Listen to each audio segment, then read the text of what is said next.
Alam namin, Emily, matanda ka na.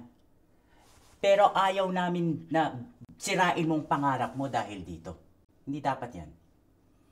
I'm sorry. I promise it won't happen again. But I can balance Jack and uni.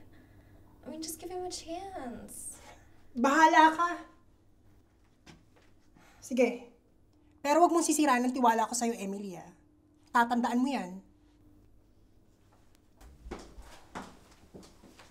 Room!